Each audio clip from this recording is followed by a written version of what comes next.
हमारे पास आता है क्वेश्चन नंबर थर्ड। देखिए क्वेश्चन नंबर थर्ड कहता है in the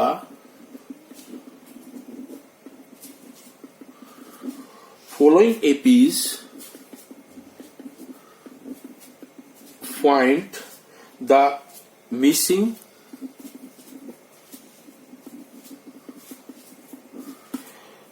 terms in boxes। देखिए हमारे पास जैसे मान लीजिए फर्स्ट पार्ट इसका दिया हुआ है, इसका फर्स्ट पार्ट ये दिया हुआ है कि 2 बॉक्स एंड 26 ये हमारे पास दिया हुआ है। हमने जो बॉक्स है उसके अंदर जो मिसिंग टर्म है उस मिसिंग टर्म को हमने फाइंड आउट करना है। देखिए इन जनरल हमारे पास अब जनरल एपी क्या है? General AP A plus D, A plus 2d और A plus so, this is general AP. अब जर्नल एपी के अकॉर्डिंग अगर हम इस एपी को हमने टर्म को, ये ए है, ये ए प्लस डी है, ए प्लस 2d है, ये है हमारे पास मान लिया। अब हम जो है इनको जो, तो हमारे पास यहां पे क्या आ गया? a इज इक्वल टू 2 आ गया और a प्लस में 2d जो है वो कितना आ गया? 26 आ गया। अब यहां से हमने इसको कंपेयर किया तो a की वैल्यू अगर हम इसमें पुट करेंगे तो क्या आएगा? 2 प्लस में 2d इज इक्वल टू 26। 2 को उधर माइनस करेंगे तो d हमारे पास कितना आ गया? 12। अब हमने इस टर्म को निकालना है a प्लस में d को, तो a हमारा कितना है? 2 और प्लस में 12 that is 14। So missing term is 14। उसके बाद हमारे पास इसी क्वेश्चन का थर्ड का अगर हम करते हैं सेकंड पार्ट, तो सेकंड पार्ट हमारे पास ये है। सेकंड पार्ट हमारे पास ये दिया हुआ है कि एक ये मिसिंग टर्म दी हुई है और ये दी हुई है 13 और ये मिसिंग टर्म है हमारे पास और ये हमारे पास दी हुई है 3। देखो हमने इस टर्म को a नाम दिया, इसको a प्लस डी, इसको a प्लस 2d और इसको a प्लस 3d, ये हमारे पास जर्नल टर्म। अब जो नॉन टर्म है उनको हम ले लेते हैं। देखिए नॉन टर्म में हमारे पास क्या दिया हुआ है? a प्लस में d इज इक्वल टू 13 और दूसरा दिया हुआ है a प्लस में 3d इक्वल टू 3। अगर हम इन दोनों टर्म्स को, इन दोनों इक्वेशंस को सिंप्लीफाई कर लें, अगर देखिए सिंप्लीफाई करेंगे, अगर यहाँ पे यहीं पे सिंप्लीफाई कर सकते हैं, यहां भी करें, a प्लस में 3d इक्वल टू 3 और a प्लस में d इक्वल टू 13। अगर हम इन दोनों को सब्ट्रैक्ट कर देते हैं तो ये हमारे पास कितना आ जाएगा? 2d इक्वल टू -10 और d इक्वल टू -5। ये आपके पास d की वैल्यू आ गई और d की वैल्यू आ गई तो d की वैल्यू आप किसी इक्वेशन में पुट कर लीजिए। तो a माइनस में 5 इज इक्वल टू 13, तो a इक्वल टू कितना आ गया? 13 प्लस में 5 दैट इज 18। तो हमारे पास फर्स्ट टर्म जो है ना वो हमारे पास कितनी होगी? 18। फिर हमारे पास दूसरी हमने निकालनी a प्लस में 2d, तो a प्लस में 2d यानी कि 18 प्लस में 2 इंटू डी कितना है? -5। तो ये कितना आ जाएगा हमारे पास? 18 माइनस में 10 दैट इज 8। तो ये हमारे पास टर्म कितनी आ गई? 8 आ गई। इसी तरह से हम इसका थर्ड पार्ट अगर हम देखें तो थर्ड पार्ट हमारे पास ये है 5, ये बॉक्स है, ये बॉक्स है और ये है 9:1/2। इस टर्म को हमने a लिखा, इसको a प्लस डी लिखा, a प्लस 2d लिखा, a प्लस 3d लिखा। तो ये हमारे पास उसके बाद हमारे पास कितनी आ गई? हमारे पास a इक्वल टू हमने 5 ले लिया जो हमारे पास कंपेयर किया था, और a प्लस में 3d जो है ना वो हम इसको कर लिखेंगे तो ये कितना आ जाएगा? 19/2। अगर a की वैल्यू हम यहाँ पे रखते हैं तो हमारे पास आ जाएगा 3d is equal to 19/2 minus में 5 दैट इज 9/2। तो हमारे पास यहां से d की वैल्यू क्या आ जाएगी? 9/2 इंटू में 1/3 दैट इज 3/2। ये हमारे पास d की वैल्यू आ गई। अब हमने a सेकंड टर्म निकालनी। सेकंड टर्म हमारे पास क्या है? a प्लस में d। a हमारे पास कितना है? 5 प्लस में d कितना है? 3/2। अगर आप इसको कैलकुलेट करो तो ये हमारे पास कितना है? 10 प्लस में 3 दैट इज 13/2। उसके बाद हमारे पास दूसरी टर्म क्या होगा, ये हमारे पास 13/2 आ गई ये टर्म, और ये है हमारे पास a प्लस में 2d। तो a हमारा कितना आया था 5, और 2 इंटू में d कितना था 13/2। 2 से 2 कैंसिल होगा तो ये आएगा 5 प्लस में 3 दैट इज 8। तो ये टर्म हमारी कितनी आ गई 8 आ गई। उसके बाद हमारे पास इसका फोर्थ पार्ट आप खुद करेंगे, इसका फिफ्थ पार्ट मैं आपको करवाता हूं। फिफ्थ पार्ट में हमारे पास ये दिया हुआ है, एक ये मिसिंग टर्म है, ये हमारे पास टर्म 38 दी हुई है, ये हमारे पास मिसिंग टर्म है, ये भी हमारे पास मिसिंग टर्म है, ये भी हमारे पास मिसिंग टर्म है, और ये टर्म हमारे पास -22 दी हुई है। देखिए हमने इसको a माना, इसको a प्लस डी माना, इसको a प्लस 2d माना, इसको a प्लस में 3d माना, इसको a प्लस में 4d माना, और इसको a प्लस में 5d माना। अब जब हमने इनको जब कंपेयर करना चाहा तो ये हमारे पास क्या आएगा, a प्लस में d जो है वो हमारे पास 38 आ गया, और a प्लस में 5d जो है वो माइनस का 22 आ गया। जब आप इनको दोनों को सॉल्व करोगे तो हमारे पास क्या आ जाएगा, ए जो अगर after solving we get a equal to 53 and d equal to minus में 15। इन दोनों इक्वेशंस को सॉल्व करने के बाद अब देखिए हमारे पास फर्स्ट टर्म तो ये तो हमारी 53 आ गई है a की वैल्यू। अब हमने जो निकालना है तो a प्लस में 2d निकालना है, दैट इज हमारे पास 53 प्लस में 2 इंटू में माइनस में 15, दैट इज 53 माइनस में 30, और ये हमारे पास कितनी आ जाएगी 23। फिर हमने निकालनी है a प्लस में 3d, a प्लस में 3d निकालनी है तो 53 प्लस में 3 इंटू में -15, दैट इज 53 माइनस में 45, ये हमारे पास 8 आ गई। और तीसरी टर्म हमारे पास है a प्लस में 4d, तो 53 प्लस में 4 इंटू में -15, दैट इज 53 माइनस में 60, और ये आ गया हमारे पास -7। तो ये हमारे पास जो है ये 23 हो गई है, और ये वाली टर्म 8 हो गई है, और ये वाली टर्म -7 हो गई। उसके बाद हमारे पास क्वेश्चन नंबर 4 देखिए, हमारे पास क्वेश्चन नंबर 4 में कहता है हमारे पास कि विच term of the AP, which term of AP 3, 8, 13, 18 so on is 78, यानी कि इस एपी की कौन से नंबर भी टर्म ये होगी, या हम इसको सीधा एपी लिख दें इज ना लिख के, और हम ये पूछे कि find the number of terms in this AP. Question number 5 बिल्कुल सेम ऐसा ही है, और वो आपने करना है। देखिए हेयर a इक्वल टू हमारे पास कितना दिया हुआ है 3, d कितना दिया हुआ है सेकेंड टर्म माइनस में फर्स्ट टर्म दैट इज 5, और an जो है ना हमने सपोज कर लिया वो हमारे पास दिया हुआ है 78, ये nth टर्म सपोज कर ली हमने। तो हमारे फॉर्मूले के अंदर हम रखेंगे, फॉर्मूला हमारा है an is equal to a plus में n माइनस में 1 इंटू डी, और हमने इसको जो है ना किया तो ये हमारे पास आ जाएगा n माइनस में 1 इक्वल टू 75 अपॉन में 5 और 15, और this implies n is equal to 15 plus में 1 इज इक्वल टू 16, यानी कि ये जो 78 है ये हमारे पास 16th टर्म होगी उसकी। क्वेश्चन नंबर 5 के दोनों पार्ट आप खुद करेंगे। क्वेश्चन नंबर 6 हमारे पास यहां पे है चेक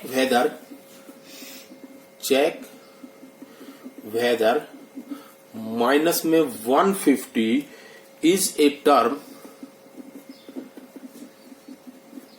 of AP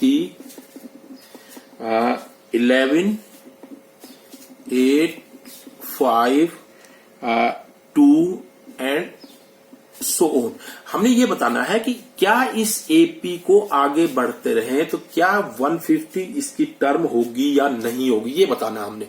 देखिए हमने ये देखना है, हमने यहाँ पे एन निकालना है। अगर हमारा एन एक कंप्लीट इंटीजर निकले then it is the term of the AP, otherwise it is not a term of AP.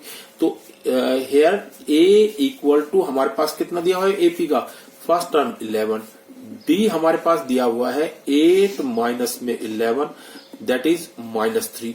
हमने सपोज कर लिया let a N is equal to minus में 150। हमने सपोज कर लिया कि इसकी nth टर्म है, हमने मान लिया, हमने फॉर्मूले में रखा, फॉर्मूले में रख के -150 इज इक्वल टू 11 प्लस में n माइनस में 1 इंटू डी। और हमने इसको जो है ना फाइंड आउट करने की कोशिश की, तो यहां पे हमारे पास क्या आ जाएगा, n माइनस में 1 इज इक्वल टू 161 अपॉन में सॉरी दैट इज -3। ये हमारे पास d जो है वो -3 है, तो ये हमारे पास आ जाएगा 161 अपॉन में 3। तो n जो है ना वो हमारे पास हो जाएगा 161 अपॉन 3 प्लस 1 और 164 अपॉन में 3 which is not an integer which is a fraction and it is not possible, which is not an integer, it is a fraction, so -150 is not a term of given. Question number 7. Find the 31st term of an AP whose 11th term is 38 and the 16th term is 73. Let A be the first term and D be the common difference of given AP। A first term है और D उस AP का common difference है। तो therefore हमारे पास क्या given है, A11 equal to 38 and A16 equal to 73।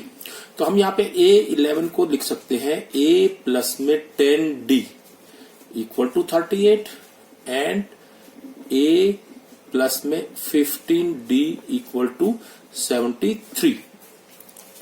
an is equal to A plus n minus 1 into d वाले फॉर्मूले से अगर हम इन दोनों को सिंप्लीफाई करेंगे तो A प्लस में 15D इक्वल टू 75 और A प्लस में 10D इक्वल टू 38। अगर हम दोनों इक्वेशंस को सब्ट्रैक्ट करते हैं तो ये हमारे पास 5D इक्वल टू 35 और this implies D is equal to 7। हमारे पास D की वैल्यू 7 आ गई। अब हमने निकालना है A की वैल्यू।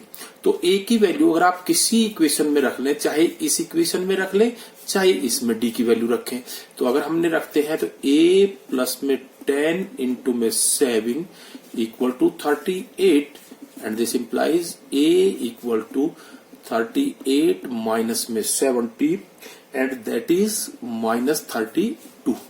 तो A की वैल्यू आ गई और D की वैल्यू आ गई। तो A31 हमने फाइंड आउट करना है।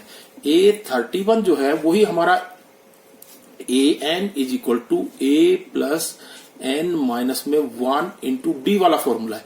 इसमें n की जगह 31 रखा है तो A प्लस में 31 माइनस में 1 into d equal to A plus में 30D आ गया।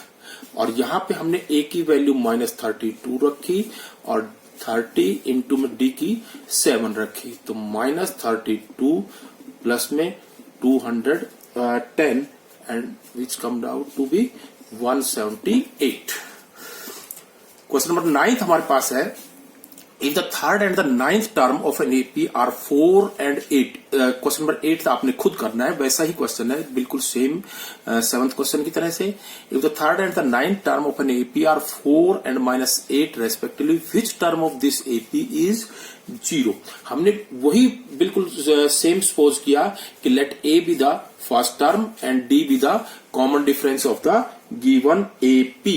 तो therefore A3 यानी कि ये हमारे पास गिवन है, A3 यानी कि third term is equal to 4 and A9 equal to -8. ये हमारे पास गिवन है.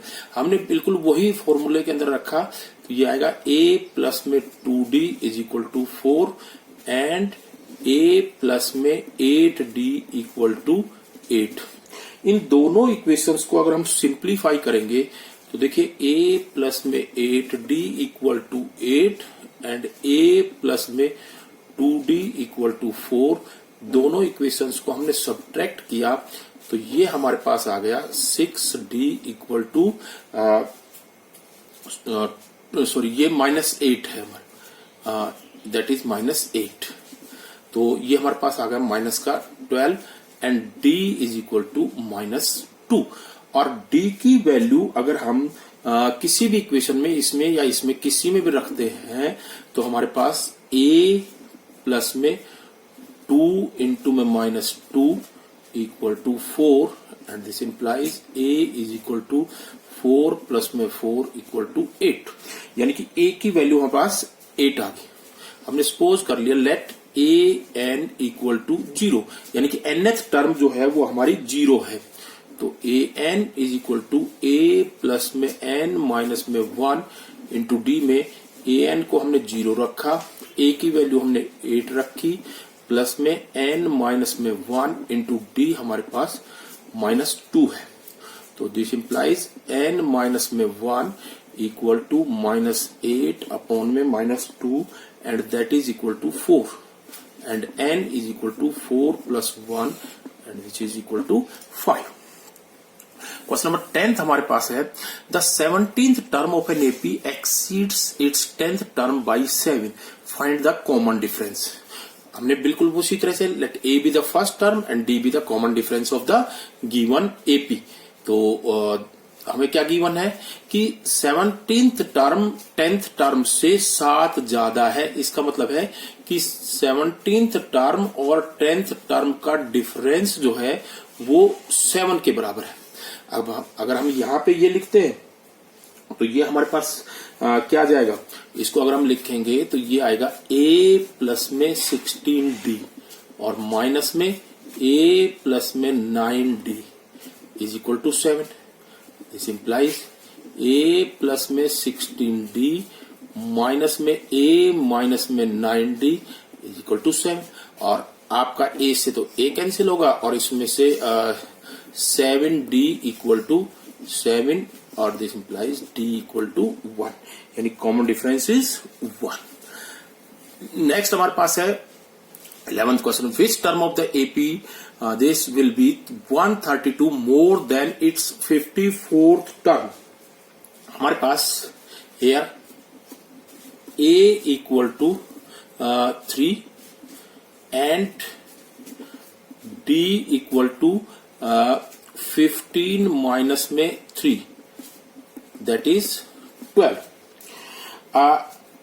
AN जो है सॉरी हमने निकालना क्या है, पहले 54th टर्म निकालते हैं. A 54 equal to A plus में 53D आ जाएगा. यहां पे अगर हम A की वैल्यू रखते हैं 3 प्लस में 53 इंटू में 12 and that comes out to be 3 plus में 636 इक्वल टू 639. हमने सपोज किया let AN equal to what, AN जो है वो A34 टर्म से 132 ज्यादा वाली टर्म. तो वो क्या होगा, 54th टर्म तो ये होगी और इससे 132 ज्यादा दैट इज 771. ये हमने nth टर्म को सपोज कर लिया, तो A N is equal to A plus N minus में 1 इंटू डी वाला फॉर्मूला है। इसमें हमने ए एन की वैल्यू ये रखी, ए की वैल्यू हमारे पास 3 है, एन माइनस में 1 इंटू डी हमारे पास 12 है। तो हमारे पास क्या जाएगा, एन माइनस में 1 इक्वल टू 771 माइनस में 3 अपॉन में 12 and that is 768 12 and which is 64. This implies n is equal to 64 plus में 1 is equal to 65. नेक्स्ट हमारे पास क्वेश्चन नंबर 12 है। नेक्स्ट क्वेश्चन नंबर 12 के अंदर हमारे पास है 2 APs have the same common difference. The difference between their 100 term is 100. What is the difference between their 1000 term? देखिए हमने सपोज कर लिया कि late A1 A2 A3 so on AN and B1 B2 B3 so on BN be 2 APs having same common difference D, मतलब दोनों का common difference D है। तो देयरफॉर A100 माइनस में B100 इक्वल टू 100, ये हमें गिवन है। A100 हम रखेंगे तो A प्लस में 99 डी और माइनस में ये क्या आएगा, B प्लस में 99D इक्वल टू 100। तो A प्लस में 99D माइनस में B माइनस में 99D इज इक्वल टू 100 और A माइनस में B क्योंकि ये आपका कैंसिल हो गया इक्वल टू 100 आ गया। उसके बाद हमने निकालना है उनकी 1000 टर्म का। नाउ A1000 माइनस में B1000, तो ये क्या हो जाएगा, A प्लस में 999D माइनस में B प्लस में 999D। और अगर आप इसको सिंपली, ये 1000 टर्म का है क्योंकि उसकी फर्स्ट टर्म A है और कॉमन डिफरेंस D है। ये 1000 टर्म दूसरी वाली AP का है जिसकी फर्स्ट टर्म B है और कॉमन डिफरेंस D है। तो हम इसको करेंगे तो A प्लस में 999D माइनस में B माइनस में 999D, ये आपका कैंसिल होगा और that comes out to be A minus B। और A माइनस B हमारा पास किसके बराबर है, 100 के बराबर। इसका मतलब अगर 100 टर्म के बीच में डिफरेंस 100 है तो 1000 टर्म के बीच में भी डिफरेंस 100 ही होगा, यानी कि किन्हीं भी दो टर्म्स के बीच में जो डिफरेंस है वो वही होगा, चेंज नहीं होगा।